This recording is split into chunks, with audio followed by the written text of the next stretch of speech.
ஓம் முருகா, என் அன்பு பிள்ளையே, உன்னிடம் ஒரு உண்மையை சொல்ல திருச்செந்தூர் முருகன் நான் தவித்துக் கொண்டு இருக்கின்றேன். ஒரு நாளின் ஒரு நல்ல தொடக்கம் அந்த நாளையே மிக சிறப்பான நாளாக மாற்றும். நீ ஒவ்வொரு நாளையும் தொடங்கும் பொழுது நல்ல சிந்தனைகளுடனும் நிறைவான மனதோடும் தொடங்கு. அந்த நாளை நிச்சயம் நான் சிறப்பான நாளாக மாற்றி தருவேன். சிலரின் உண்மையான முகம் உனக்கு காண்பிக்கப்படும் போது நீ உணர்ச்சி வசப்பட்டு பேசுவதோ, தவறான வார்த்தைகளை கோபத்தில் வெளிப்படுத்துவதோ தவறாகும்.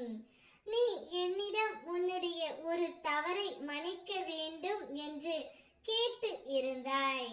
அதை மன்னித்து விட்டேன் பிள்ளையே. உனக்கு ஏற்பட்டிருக்கும் கவலைகள் நிச்சயமாக மாறும். அதை நினைத்து நீ அஞ்சாதே.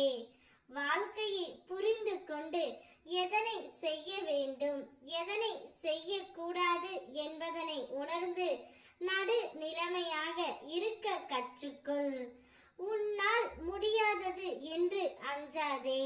நீ பொறுமையாக இருந்தால் வெற்றிகரமாக உன்னால் முடியும்.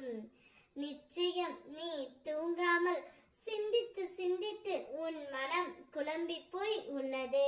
சில நாட்களாக என்னை வணங்க செலவிடாமல் கூட சரியான நேரம் எதையோ சிந்திப்பதற்கும் வேலை செய்வதற்கும் நேரத்தை செலவிடுகின்றாய். இறுதியில் தளர்ந்து போகின்றாய். ஒன்றை புரிந்து கொள். என்னிடம் நீ செலவிடும் நேரம்தான் உனக்கான சக்தியை உன்னிடம் கொண்டு வந்து சேர்க்கும் நேரமாகும். என்னை இந்நாளில் வணங்கி உன் மனம் மீண்டும் உற்சாகம் பெறுவதை நீ காண்பாய்.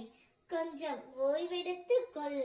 நான் முன்பு இன்னும் நிச்சயம் உன்னுடைய வாழ்க்கையில் நல்லதை நடத்துவேன்.